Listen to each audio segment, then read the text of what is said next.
Pô, Ventura Souza Santos, eu estou vendo o Nassif gesticulando ali. Você quer complementar alguma coisa, Nassif? Não estou gesticulando, não. Não tá? Bom, vou passar para o Zé Geraldo falar. Antes, eu quero só antecipar. Eu queria muito trazer para essa bancada digamos, essa apreensão que tem a ver com o pesadelo tático, né, militar de Israel. O que fazer com túneis, né? Eles não sabem. Tanto que acho que foi por isso que esse ministro ali do Netanyahu falou em bomba nuclear.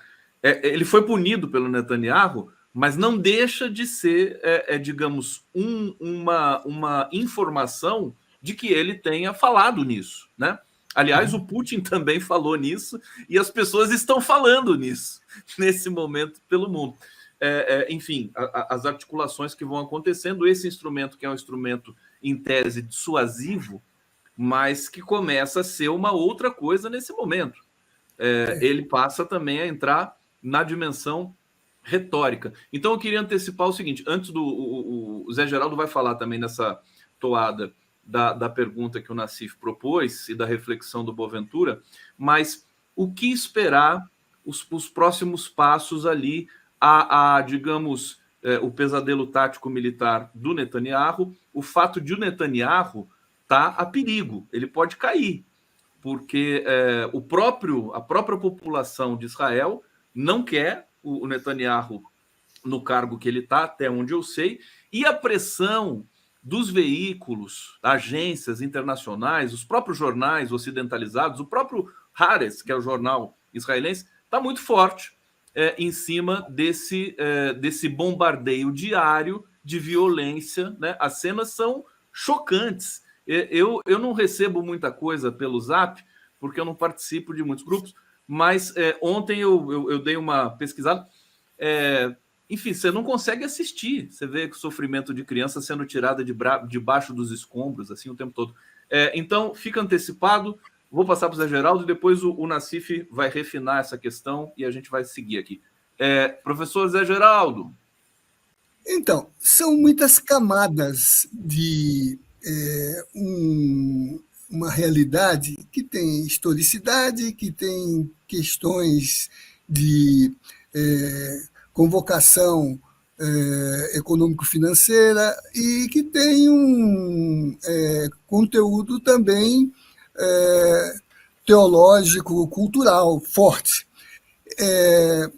Elas todas estão, nesse momento, ativadas no histórico, porque há expectativas, né, no messianismo dos povos que aí estão colocados, mas do ponto de vista econômico, acho que Nassif e Boaventura fizeram uma recuperação dos pressupostos desse processo que está na base do que eles têm chamado, né, de modelo de colonialidade que aí está, e que até pouco tempo foi também um modelo de império que aí estava situado, né? E que tem essa lógica. Por exemplo, o estado do Kuwait, do Kuwait, era um território do califado de Bagdá e que servia de base para os acordos que se estabeleceram com a economia do petróleo nas alianças que se formaram ali, por exemplo, entre mundo europeu e mundo árabe, né? Os chamados acordos de Sykes-Picot, né, que na conjuntura das lutas históricas por emancipação e por afirmação da identidade da árabe, ali nem árabe propriamente, mas islâmica sobretudo, né, gerou, né, um movimento de emergência de uma potência regional como o Iraque, né? Ela também fomentada pelos interesses desse mesmo sistema, né? E se criou um Estado artificial tampão que, na luta por afirmação desse espaço vital do Iraque,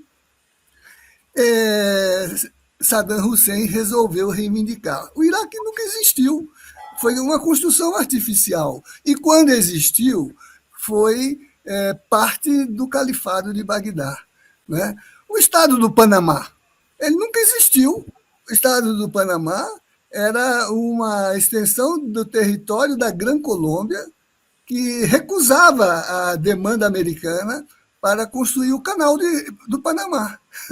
Uma outra rota, que não é a de seda, mas a rota ocidental, do ponto de vista da circulação dos interesses econômicos do Império. Né? Como a Gran Colômbia resistia, num determinado dia surgiu um movimento de libertação do Panamá, né? Com essa denominação, o Hamas deles.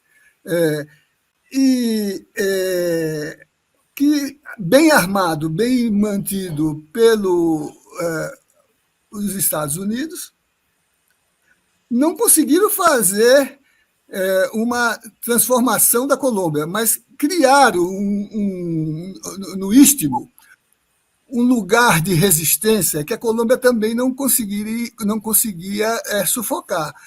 Então, proclamaram a sua independência. Primeiro país do mundo a reconhecer o novo Estado do Panamá, Estados Unidos. Primeiro acordo internacional dos Estados Unidos com o novo Estado, a construção do Canal do Panamá, um acordo de realização perpétua, que só foi refeito quando o Trujillo assumiu o poder e, por refazer a possibilidade do acordo, sofreu o acidente que sofreu. Então, as construções artificiais não escondem a história, revelam a camada dela, mas mostram uma estratégia de artificialismo que, para se manter como cenário político, constrói os seus mitos. Assim também é o Estado de Israel. Então, essa é uma camada. O que me preocupa a partir da leitura, pegando uma frase do Boaventura, que o futuro é futuro porque é incerto. Então, há muita incerteza. Mas há uma realidade. A realidade é que a matança tem que parar. A realidade é que a humanidade... Isso, aliás, é a frase de um Médico Sem Fronteira, numa dessas matérias que o Alessandro Candeias nos envia. A primeira condição, diz o médico, vivendo o drama da matança, a primeira condição é restaurar incondicionalmente a humanidade em Gaza. Restaurar imediatamente a humanidade em Gaza. Então, eu acho que isso deve ser esse horizonte, Conde, que permite que, para além do fenômeno histórico ou econômico ou tático que esteja na base desse processo, aqueles que têm consciência ética têm que se engajar numa única causa. Tem que terminar tem que cessar o fogo, tem que cessar o fogo. Eu lembrei a você que, em 91, eu estava num encontro que se realizou em Argel, a propósito da crise do Golfo. O encontro se instalou no dia do cessar-fogo, 28 de fevereiro de 1991. Era um encontro promovido pelas lideranças e intelectualidade, sobretudo do Maghreb, mas era na perspectiva de uma leitura da deriva do direito em função daquele conflito, que era a Primeira Guerra do Golfo. Havia muitas presenças internacionais. De brasileiros só estávamos eu e o Cristóvão Buarque. Mas estava Ramsey Clark, que tinha sido secretário de Justiça, estava Roger Garrodi, estava Régis Debray, e mesmo estes, Boaventura, sempre sob a linha de que a grande república, a pátria-mãe, a França, estava avant tout, e tinha que trabalhar a perspectiva das soluções sobre o horizonte da salvaguarda civilizatória de um modelo de democracia e de um modelo de política. Né? Os islâmicos ali colocados, né, tentaram construir com o apoio de inteligências como o Ramsey Clark, que foi secretário de Justiça, né, e que já denunciava a guerra das drogas. Né? A posição deles é que ou a mediação pela política e pelo direito internacional, ou toda solução é hegemonista. Então, Quer dizer, esses elementos estão presentes nessas camadas. Não sei como eles serão o ingrediente de soluções possíveis ou de agravamento das soluções. O Papa Francisco fala que estamos numa terceira guerra mundial em pedaços. Então é difícil sair do cenário, do teatro de operações de uma guerra mundial que está se travando em pedaços. Ele cita o Níger, ele cita o Sudão, ele cita todas essas dimensões, né? Mas o fato é o seguinte: a matança tem que parar. A humanidade tem que ser reposta no contexto da mesa que se abra para discutir essa questão. E isso tem que convocar, de um lado, as responsabilidades nas mesas mais internacionalizadas, como ainda as Nações Unidas, e aí a diplomacia brasileira está apostando nisso, mas, sobretudo, tem que recuperar aquilo que, na ética dos povos, é a dignidade do civilizado, que esteja ativa na consciência de judeus, de palestinos, de brasileiros não bolsonomistas, judeus não sionistas, palestinos não terroristas. E eu não estou dizendo o terror para distinguir os palestinos dos outros, porque o terror é uma construção da política, o terror foi inventado pelos direitos humanos dos 789, definindo o seu regime como regime de terror. O terror foi a construção do Estado palestino, Menachem Begin, que foi prêmio Nobel, mas que matou 91 ingleses no atentado à bomba em 47, quando discutiam com a autoridade britânica que ainda determinava as regras do jogo. O terror mata as pessoas, mata inocentes e mata culpados, e não muda a condição política nem a condição ética. Então, eu diria assim, o futuro é futuro, Boaventura, como você disse, é incerto, mas na direção de atuar na consciência de que você tem que agir principalmente na incerteza, né, a matança tem que parar. Não é aceitável que se retire o humano do cenário deste momento que a gente está vivendo. Não pode continuar matando crianças, não pode continuar matando pessoas que não estão armadas para se defender. Zé, e é incrível, olha só, esse evento aqui para os fortes, hein? Para as fortes e os fortes. O Nassif vai falar, e só dizer que como é que um organismo internacional como a ONU, a NATO, né, como se diz em Portugal, não consegue trazer essa dimensão que o Zé Geraldo está trazendo aqui do humano. Quer dizer, se é a função precípua da ONU é articular esse tipo de questão. Eu quero, antes de passar para o Nassif, trazer aqui, agradecer os nossos internautas aqui. Roberta Carabolante, Te Sigo Conde, ela está dizendo aqui. Ana Pimenta, que quarteto. Quarteto fantástico aqui hoje, hein? Denise Leal, Conde, estamos juntos, perdoa 247, eles não sabem o que fazem, abraço. Isso aqui é tudo da vida e a gente segue junto, do mesmo jeito. Carmen Lúcia Carmo, adorei o nome 11 News. Cléa Toledo, que live, uau, obrigada por tantos queridos mestres. Parabéns ao 11 News, não esperava menos. Fred Rico de Fé colaborando conosco. E Carlos Tinoco, 3 aulas magnas simultâneas, obrigado, Condão. Viva a Universidade, Conde. Nassif, eu só também dizer o seguinte, eu quero falar do Brasil um pouquinho também depois, hein? É isso. Quando a gente... Uma coisa que me intrigou desde os anos 90, eu comecei a acompanhar, a partir de um livro clássico que foi escondido pela inteligência brasileira, que é América Latina, Males de Origem, de Manuel Bonfim, eu comecei a tentar ver os paralelos 100 anos depois, porque o Bonfim falava uma coisa muito interessante. Ele fala, vem aqui, a elite se apossa do Estado Nacional, passa a criar um conjunto de políticas, basicamente endividamento, crédito junto aos grandes bancos internacionais. Depois, quando está tudo arrebentado, eles apresentam um personagem que era o financista, que é o economista de hoje, né? E o financista estudou lá fora, sabe as últimas... os últimos capítulos da ciência, pode resolver tudo. E daí o financista vem e convence que os problemas do Estado têm que ser problema do Brasil, da nação. Então, o que era problema de Estado vira problema da nação. E daí vai o Campos Salles até a Europa negociar a dívida externa brasileira, junto com a imprensa, embora fosse um país de analfabetos ainda, e é elogiado pelo Rothschild, que era o grande credor, que fala agora estamos com um país sério. Então, essa ideia de país sério entra de novo e, digamos, esse modelo de financiarização que eu queria chegar, fica em tudo similar ao que acontece hoje. Era um modelo que você tinha o padrão ouro ou não, mas tudo controlado pelo Banco da Inglaterra. Então, se o Banco da Inglaterra aumentasse os juros lá, todo o ouro daqui ia para lá e esmagava o crédito internamente. Então, todo esse modelo se baseava nessa liberalização, o livre fluxo de capitais.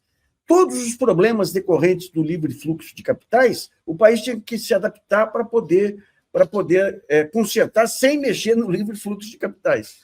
O que nós temos nesse grande modelo americano pós-guerra, e principalmente após essa financiarização violenta que vem quando o Nixon acaba com a paridade ouro-dólar, é justamente isso aí. Você tem o livre fluxo de capitais levando cada vez mais a operações cada vez mais especulativas, que nem nós tivemos nas 3 últimas décadas aí do século XIX. O que ocorre? Esse modelo entra em crise, ninguém acredita mais.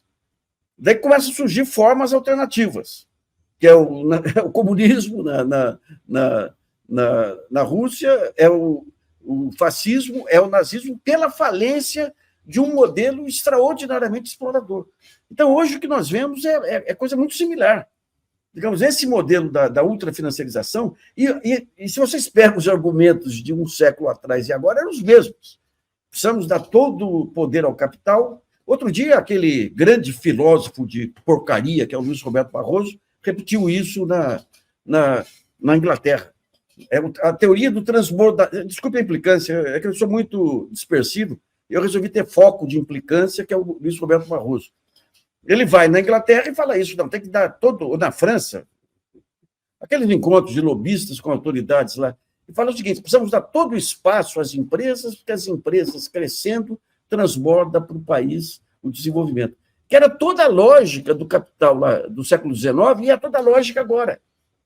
Os países centrais ficam caros, se você der todo o espaço aqui, toda a liberdade de capital, daí esse capital transborda e traz o desenvolvimento para os países menores. E todas as crises que nós temos, desde o início do real, estão ligadas a câmbio. E o câmbio está ligado à questão do livre fluxo de capitais. E daí eu coloco a questão. O Lula não conseguiu romper com essa lógica quando ele assume lá em 2002, 2003. O único momento que ele rompe é quando baixa no Brasil o maior estadista da história, que é o senhor Crise. Quando o senhor Crise desce no país, daí não tem alternativa, você tem que buscar soluções pragmáticas. E o Lula vira um gigante aí 2008 a 2010. Agora ele retoma o governo em cima do mesmo padrão de financiarização que está sendo questionado no mundo inteiro. Isso aí deve estar se refletindo no momento em que avança a ultradireita, no momento em que o questionamento do papel do Estado vai cada vez mais para o vinagre, em que você tem risco de dissolução de nações, você mantém os mesmos dogmas que levaram à ultrafinanciarização, concentração de renda e aumento de pobreza. Então, como romper com isso? Essa pergunta do Nassif é uma tese de pós-doc, né? Para se fazer com muito cuidado. Só provocar um pouquinho o Nassif, vocês estão vendo que o Nassif está de abrigo de esportista hoje, né? Porque ele está fazendo. O que você está fazendo mesmo, né? Pilates? O que é que você faz? Pilates. A minha esposa, que é defensora dos direitos humanos, judia de mim aqui. Opa, cuidado com o termo judiar. Me obriga a fazer Pilates aí. Tá todo esportista aí. Olha, pergunta fantástica. Vamos começar ouvindo aqui o Boaventura. Deixa eu abrir aqui o microfone do Boaventura. Vamos lá. Pergunta de 1 milhão de yuans. Boa. Eu acho que nós estamos num mundo muito complexo que, obviamente, há fatores e ainda há pouco o Zé Geraldo começou por dizer que nós não podemos ir com muita ideia de valores humanos, porque há coisas aqui estratégicas do capital, e terminou a sua última intervenção falando que a matança tem que terminar, é uma questão humana. Ou seja, isto é complexidade. Há questões estratégicas, há questões do capital, há questões históricas, há questões humanas, e nós, no fundo, estamos todos no meio desse mar revolto em que vamos tentando fazer sentido ao que está a ocorrer, porque às vezes parece-nos todas as ideias que foram criadas acerca do que o mundo é hoje são ideias completamente falsas, e sabemos, por exemplo, a ideia de que houve um milagre europeu, que foi o capitalismo, e que só o capitalismo é que podia ter surgido aqui, o Max Weber, o próprio Marx. Meu Deus, isto hoje está totalmente falso. Quando nós analisamos historicamente, desde a Idade do Bronze até hoje, o grande massa de terra que é a Eurásia, o que nós vemos é uma alternância. Isto é, há períodos em que a parte ocidental domina e há períodos em que a parte oriental domina. Neste momento nós estamos a assistir ao pêndulo a virar-se na direção do Oriente para o Ocidente, e é a China, naturalmente, depois de 1830 foi quando perdeu esse poder. Vamos então encontrar uma alternância. E se a gente olham para todo o poder da Europa no mundo, com o poder da colonização, de onde é que vêm as coisas mais? Só vou dar os 3 exemplos que são os mais fundamentais. 3 coisas sem as quais não podia haver colonialismo: papel, pólvora e bússola. Nada disso é europeu. Foi tudo inventado na China. Portanto, como é que a gente agora vai inventar caráter único desta civilização, quando realmente há outras civilizações que estiveram sempre, que estão aí e que vão continuar, e que talvez agora estejam de outra forma a emergir, e todos estes processos são dolorosos. A Europa, porque é que isto se torna mais até evidente na Europa? A Europa era o elo fraco disto tudo, porque sendo a potência que inicia o colonialismo moderno e que todo o seu capitalismo é à volta da pilhagem dos recursos naturais e humanos de outros continentes, no momento em que lhe tiram os recursos naturais, bem, a Europa não existe. Entra numa crise profunda. E então aí veio o problema da Rússia, que é o grande problema da Europa. A Rússia é parte da Europa ou não? Claro que é parte da Europa. De outra maneira, a gente não diz o Tchaikovsky, não o Brienne, nem o Tolstói, toda a gente pensa que é a Europa. A Rússia é parte da Europa. Isso é o grande problema. No século XIX, a ideia de que a Rússia não pertencia, era parte da Ásia. E depois a Guerra Fria teve uma solução. Parte da Europa está com a Rússia, que é a Europa oriental comunista, e parte da Europa não tem nada a ver com a Rússia. Terminou a Guerra Fria e a Europa está na confusão. Ligou-se economicamente à Rússia, mas não ideologicamente. E os Estados Unidos o que fizeram foi cortar, obviamente, a ligação económica. Para quê? Para garantir que o elo fraco, que era a Europa, ficasse ao seu dispor.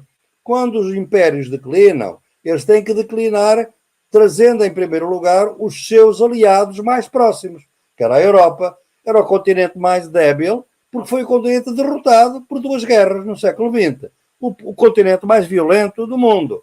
E quando o Zé Geraldo fala das fronteiras, foi também uma ficção que nós criámos, que havia estabilidade na Europa e não havia na África e na Ásia. Meu Deus, as fronteiras da África são mais estáveis que as da Europa. Não havia Itália em 1866. A Itália surgiu em 1866. Não havia Alemanha até 1971, a 1871, depois da Guerra Franco-Prussiana. Ou seja, há menos de 200 anos é que surgiram estes grandes Estados que agora são a grande estabilidade democrática, compreende? Portanto, a gente tem que ter uma certa perspectiva, que foi todo um conto realmente contado pelos vencedores da história, que agora estão a ser vencidos e só têm uma arma, que é a arma militar, não têm outras armas. Enquanto os impérios ascendentes têm outras armas, é o caso da China, neste momento. Basta comparar as estratégias de um e de outro. Os impérios declinantes só vão com armas. E, portanto, nós estamos numa situação que, neste momento, é que realmente a gente apela a valores, mas quando a gente apela a valores tem que cair dentro de si e saber que isto, desde o século XVI, é assim. A Europa e nós ocidentais, ou seja, a Europa e a descendência branca, que é como eu lhe chamo isto é, as várias pequenas Europas que existem pelo mundo, que somos todos nós, de facto, neste quadro em que nós estamos aqui, são aqueles que têm princípios, os outros têm práticas. E, portanto, nós reivindicamos sempre os princípios, nós o que não dizemos é que as nossas práticas não têm nada a ver com os mesmos princípios. Veja, quando se declaram a grande Declaração Universal dos Direitos Humanos, a primeira coisa que está claro é que as colónias não têm direitos humanos. E é que a Palestina não tem direito à autodeterminação. Está lá. Quer dizer, ao mesmo tempo que se afirma um direito universal, imediatamente se retira certos países da universalidade. Ora bem, durante muito tempo estes países não tiveram poder económico para poder resistir o que está agora. O grande problema todo, e aí é que entra o Brasil, são saber se estarão à altura do papel que têm neste momento no mundo, é realmente as potências intermédias, que é próprio da contradição do capitalismo global, é que criou exatamente potências intermédias. E essas potências intermédias, neste momento, estão a encontrar exatamente, como dizia o Nassif, o capital não foi capaz, ao globalizar-se, de defender completamente a sua estrutura, obviamente, por exemplo, permitiu que a China entrasse no mercado mundial, porque era mão de obra barata, mas sem nunca internacionalizar o seu setor financeiro. A China é o único país que não tem o setor financeiro globalizado, embora seja a maior credora dos Estados Unidos. Compreende? Enquanto os outros países se entregaram sem mais. E isto tudo foi assim porque o capitalismo, como Marx dizia, não tem visão de longo prazo. Está no Schumpeter, está no carro Polanyi, quer dizer, não tem visão. E como não tem visão agora, depara-se com estes países agora, que a Arábia Saudita espirra e os Estados Unidos têm uma pneumonia. Só porque a Arábia Saudita decidiu, eventualmente, nos seus negócios com o Irão ou com a Índia, não usar o dólar. Bem, aí praticamente o mundo vem abaixo. Não é? Porquê? Porque exatamente este império, o Nassif tem muita razão quando traz a questão financeira, está assente exatamente numa cloud, numa nuvem. E esta nuvem, de um momento para o outro, pode ir para um lado ou para o outro, ou pode cair uma tremenda tempestade e eliminá-la. É a fragilidade do tempo em que a gente está. E é por isso que nós temos que apelar, neste momento, a quais são as forças. Isso seria para outro debate, Conde, mas eu só muito sumariamente lhe digo qual é o problema do meu ponto de vista, que é este. Se olhar bem, quando nós começamos, este capitalismo moderno, depois da partilha da África, digamos assim, no século XX, vem com 3 grandes ideologias que estão presentes sempre na Europa e no mundo até hoje. Comunismo, democracia liberal e fascismo. Hoje nós não entendemos o mundo sem estas 3. Nós pensamos que o comunismo não desapareceu. 20% da população vive no regime comunista neste momento. Ou que se diz comunista. Isto é a grande questão. O grande problema é o seguinte, é que a relativa não tão grande matança, como dizia o Zé Geraldo, que não foi mais massiva ainda do que poderia ser, é porque existiram estas 3 ideologias em combate. E neste momento há uma que falta nesta região do mundo, que é o comunismo. Eu tenho que o dizer, não estou a fazer nenhuma apologia do comunismo soviético. Estou a dizer que aquilo que era a ideologia básica do comunismo desapareceu nesta área. Quando essa área desaparece, a democracia liberal fica sozinha com o fascismo. E a democracia liberal com o fascismo não se equilibra. Portanto, o comunismo faz-nos falta. Olha só. Não estou a dizer exatamente o comunismo soviético, eu nunca fui membro do Partido Comunista, estou à vontade para o dizer, mas é evidente que falta aqui uma perna desta mesa, deste tripé. E como a democracia liberal não tem possibilidade de se defender dos antidemocratas, os antidemocratas são os fascistas, eles estão cada vez mais por todo o mundo a tomar conta. Esta é a chave, se quisermos, para vermos, e o fascismo depois tem várias fases. O sionismo, neste momento, é uma forma de fascismo. O sionismo racista, não sou eu que o estou a dizer, é talvez o maior intelectual judeu deste tempo, o Ilan Pappé. O Ilan Pappé, que está proibido de entregar em Israel, é o que ele diz, exatamente.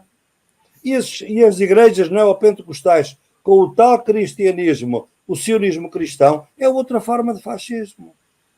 Compreende? Portanto, há várias formas de fascismo, entre os quais a democracia liberal é cada vez mais digamos, um sonho de uma noite de verão a caminho do inverno.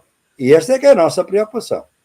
Fantástico esse enunciado aqui, produzido pelo Boaventura. Eu fiquei com vontade de perguntar se o socialismo entraria nessa equação também, né? A questão dos rótulos, né? Talvez socialismo entrando em sinonímia com comunismo. Agora, gente, nós temos o bloco final agora. O professor José Geraldo vai falar. Nós temos 8 minutos aqui. Nós estamos em TV aberta, eu lembrar para vocês. A gente tem que seguir rigorosamente aqui os prazos. Então, vamos fazer as considerações finais. Vamos fazer essa rodada final aqui. Zé Geraldo, Nassif e Boaventura. Acho que 3 minutos para cada um vai dar certinho. Eu fico aqui avisando vocês. Zé Geraldo. Então, para encerrar, né? O que precisamos ter nesse momento? Eu acho que tem que parar a matança. Não é possível um conflito em que todo um lado, né, se empenha num sistema de afirmação do seu interesse, destruindo o que está à sua frente. Então, eu acho que nós aqui, nesse nosso programa, temos que fortalecer a posição brasileira, diplomática, porque se o direito fica à deriva, é a civilização que fica à deriva. E, por conseguinte, as alternativas se fecham, porque no longo prazo é uma solução de aniquilamento. Daí as teses de genocídio, daí as teses de crime contra a humanidade. Então, não é discutir com a cultura de um povo ou os ideais de um povo. As opções que se colocam. Se não houvesse cessar-fogo, mesmo que o primeiro-ministro atual saia, a solução é pior, no que está no horizonte político do seu próprio gabinete. Mas não é pior se essa saída signifique criar condições para uma mesa de negociação, criar condições para um cessar-fogo, criar condições para voltar aos acordos de Oslo, para discutir aquilo que está num horizonte já consolidado de posições internacionalistas, de que há a tese da coexistência dos dois Estados. E essa tese de coexistência significa respeitar com autonomia os espaços políticos das duas culturas que estão frente a frente. A faixa de Gaza é uma espécie de prisão a céu aberto. Ela é controlada em todas as suas dimensões pelas forças de Israel. No Mediterrâneo, não há aeroporto, não há circulação sem controle de pontos de fronteiras internas dentro daquele lugar. Então...